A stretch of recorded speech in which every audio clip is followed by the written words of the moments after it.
Hello বন্ধুরা, আসসালামু আলাইকুম। আজ আমি এসেছি আপনাদের মাঝে খুব সহজ একটি রেসিপি, সেটা হচ্ছে ধনিয়া পাতা ভর্তা।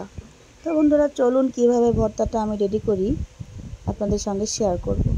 প্রথমত আমি শুধুমাত্র ধনিয়া পাতাগুলো কেটে কেটে নিয়েছি, শুধু পাতার অংশটুকু, কোনো ডাল আমি নিব না। পাতা নিলে হবে কি, অনেক ঘন একটি সবুজ কালার হবে এবং ভর্তাটা খুব বেশি পানি হবে না, হালকা হালকা পানি পানি হবে। আর যদি আমি ডালটা নিই তাহলে কিন্তু অনেক বেশি পানি ছেড়ে দেয় ভর্তা থেকে। যাই হোক, আমি পাতাগুলো কেটে নিয়ে তারপর আমি নিয়েছি কয়েকটা রসুনের কোয়া আর 2-3টা কাঁচামরিচ, একটুখানি লবণ লাগবে।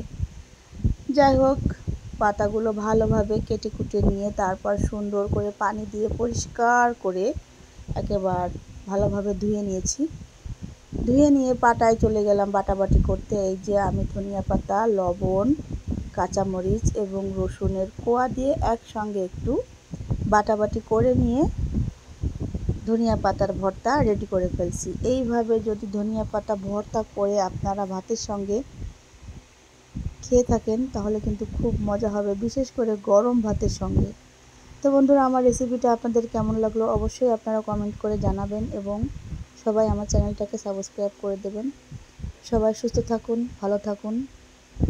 সবার জন্য রইল আমার পক্ষ থেকে আন্তরিক ভালোবাসা এবং শুভকামনা। আল্লাহ হাফেজ।